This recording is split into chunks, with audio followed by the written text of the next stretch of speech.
Hey, so before this video starts, I really do just want to say a couple things. First of all, I would like to, really just thank everyone for getting 100 subscribers. I mean, the first 100 of you are probably the most important because you were the ones that were like, hey, here's this new YouTuber. He doesn't have that many views or subscribers, but let's just see if he's any good. And they liked me, so they subscribed. And now that'll make even more people want to subscribe, and so on and so forth begins the YouTube journey. And then the second thing is, I would just like to apologize for the quality of the audio in this video. Some settings were not configured correctly on OBS, and so the audio input was actually being taken from my monitor's audio and not my headphones audio, which, well, I mean, it's pretty bad. But same content, just terrible audio. So, yeah, that's all I gotta say. On with the video. Hi, hello, and welcome back to another Skyblock video. My name is Osauce, and today we are going to be talking about the Berserker build. Now, this video is not just going to be one of those, this is what the very best Berserker build is. Because that video, and those kinds of videos, don't really help the majority of Skyblock players. No, this video will be, this is the build that you should be using for the stage of the game that you're in. So whether you are a early game player, mid game player, late game player, or end game player. Hey, you. Yes, you over there. If this video helped you in any way, and you want to make me happy, I highly recommend subscribing and or liking the video. If you have any questions about the video or any comments, comment them down in the comment section. And if you want to talk to me, you can find me on my Discord, link is in the description. That's all, back to the video. This guide will help you decide what items you should be using as a Berserker in dungeons. And my mage bid video did pretty well. According to vidIQ, I should make another one of those, so here's a Berserker version.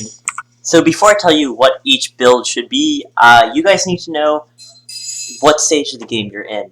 Now, generally, people agree on most things about the stage of the game, like if you have a minus your endgame. But there are smaller things that can still change what stage of the game you're in. So I'm just gonna say what I think each stage of the game is.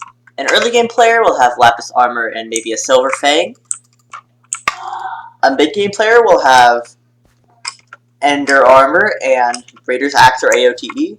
A late game player will have Strong Armor or any late game Dragon Armor, and an AOTD or maybe Tactician Sword. And quick note on late game players, they're pretty diverse. So you can have late game players that only have one late game set, or you can have late game players that have multiple late game sets, like me, but still are on their way to becoming end game also, like me. So when I'm talking about the late game build, there's lots of customization that can go into it depending on how much money you want to spend. And end game people, well, Midas, Superior, Ready, Dragon Pet, you get it. And now that we have that out of the way, we're now going to talk about what each build should be. First off, early game. Oh, I'm sorry early game players, but Berserker and Dungeons in general really is just not for you yet. There's so much more to do in Skyblock before you hit Dungeons. And all of the mobs in Dungeons, they have like, even on entrance floor, they have over 20k health. Even with the buffs that Dungeons grants you, 20k health, you just can't do 20k damage with this Silver Fang. That's just not how it works. So just work on getting your talismans, doing everything you need to get to mid-game, getting fairy souls, all that kind of stuff. And then, when you're later into the game, you can start doing Dungeons. Next up, mid-game. As you reach endgame, you should be able to do the entrance with some difficulty still, and floor 1 is going to be pretty hard. Floor 1 is still definitely doable, and with this set it should be a lot easier. So, the weapon that I'm going to say here costs just about 130k, and that weapon is the Zombie Soldier Cutlass, Epic. There's a couple reasons why I chose this sword. First of all, it's a Dungeons item, so its stats are boosted while in Dungeons. Secondly, it has plus 100 attack speed. That is really good, because 2 times damage if you hit twice as fast. So that'll help you against mini bosses and even bosses. And thirdly, the ability Love Tap. Love Tap heals plus 10 health when you hit an enemy. Now that'd be pretty good on its own, but with the plus 100 attack speed, that means that you're actually going to be healing 10 health per hit, except you're hitting twice as fast, so it's more like 20 health per normal hit. This is great for a Berserker because you're going to be losing health fast, seeing as you're supposed to be in the heat of the battle, and you're not like a tank where you have lots of defense. Next up, armor. This armor set costs about 100k. In total, each piece going for 25k. You're going to want full zombie soldier. Now, there's nothing particularly special about this set except for the fact that it is a dungeon item, and the full set bonus really doesn't do anything too much unless there's a whole bunch of zombie soldiers. There's, like, I think no zombie soldiers on the entrance floor, so you're not going to get much defense from that. But it does give you much more stats than you would have on Ender Armor, for example. There are other things other than an armor set and weapon that people can use in dungeons, such as items that heal you, items that give you more stats, things like that. And I'm going to call these the miscellaneous. So, as a mid-game person, things that you could have are things like a Radiant Power Orb, which only needs spend 2, really not too hard. Wand of Healing, which only needs Rev 1, really easy. And this thing costs like 32 coins, because Rev Flesh is bad. And an AOTE if you're more of a late-ish mid-game player for escaping. If you have all these things, you should be able to beat the entrance floor easily, and if you have all your fairy souls, floor 1, you should also be able to do that. However, Fierce Zombie Soldier and just Zombie Soldier does require Catacombs level 9, and if you don't have Catacombs level 9, instead wear Fierce Zombie Grunt, which is like the worst version of it.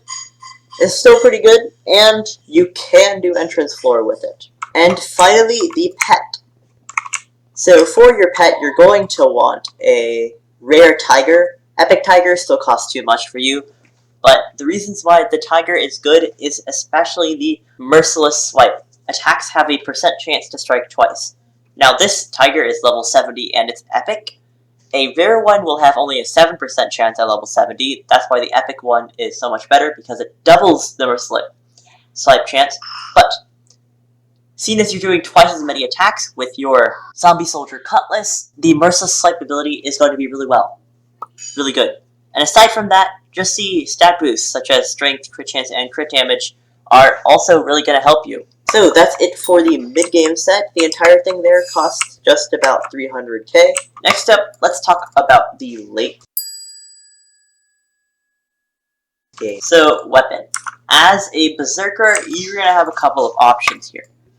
Of course, you could go with the non-dungeons items, such as AOTD, Tactician Sword, Reaper Falchion, and those all cost under 5 million coins each, and they're all pretty good for damage, but I would actually still recommend the Zombie Soldier Cutlass. And this one is Hot Potato Booked, Recombobulated, and 5-starred, but it's fine if it's not Hot Potato Booked or Recombobulated. You will definitely want it to be 5-starred though. Now, just look at the stats on this thing. Plus 240 damage, plus 142 strength, plus 30% crit chance, which is really good, plus 273% crit damage, and plus 100% attack speed, which basically doubles all those other things again. Now, this sword is good because of the reasons I said for the mid-game one. It's still the same sword, it's just a better version of it that does way more damage. And why is there cakes floating? What?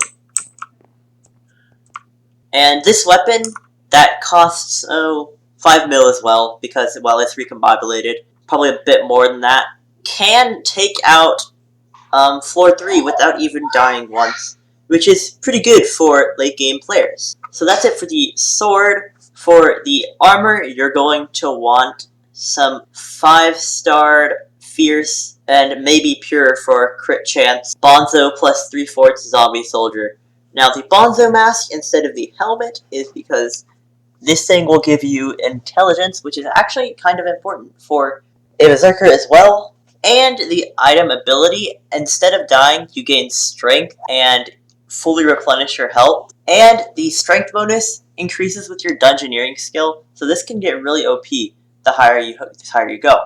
And this entire set cost us about 600k, I'd say. There is the legendary variant of this, which costs more like 9 or 10 mil, but it's still a great option if you're more of a late game player instead of an early late game player. You're also going to really want some other healing things other than Love Tap. And for that, I go with either a Wand of Mending or Restoration. You're probably going to have Mending unless you're really close to endgame or have done Revs. And a Zombie Sword, Ornate, or just the normal one. I have the Ornate one because, well, it's better. The normal one costs 400k, while the upgraded one costs about 1.2 mil. You're also going to want an orb. Of course, in late game, you could have the Mana Flux, you could have the Radiant. I'd say if you had the Overflux, you're definitely endgame. But any of those two, and that should help you with strength as well as just regen, because you're going to need a lot of regen as a Berserker in order to not die. And as for your pet, I would definitely go with the Tiger Pet. And no, I really would not go with the legendary Tiger Pet, because its ability just does more damage if you're not near other things, and the only place I can see that being good is if you're going up against the mini-bosses that have entire rooms, the yellow rooms dedicated to them.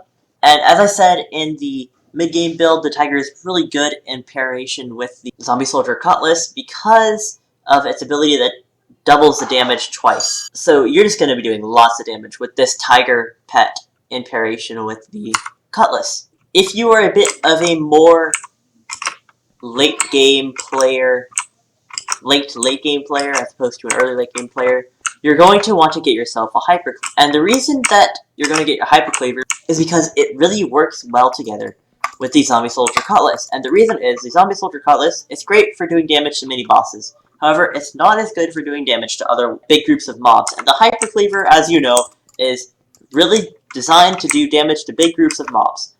So they work perfectly together. You just use the Cutlass for mini-bosses and the Hypercleaver for just normal weapons. The Hypercleaver does have a Catacombs requirement of 16, however, doing floor 3 runs, you're going to get to Catacombs 16 pretty easily. For your weapon, you're going to want a, recombobulated 5-star, maxed out, tier 6 enchants, adaptive blade. But you're also going to want a maxed out Hypercleaver just to clear out all of those floor 4 things with the animals and cows and wolves and rabbits and chickens and bats. Yeah. For your armor, you're also going to want full adaptive, completely maxed out. For the same reason as I would choose the adaptive blade.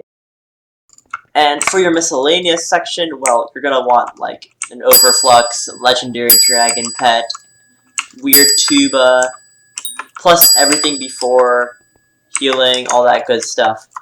So, that is pretty much gonna be it for today's video. I hope you enjoyed, and with that out of the way, I have nothing more to say.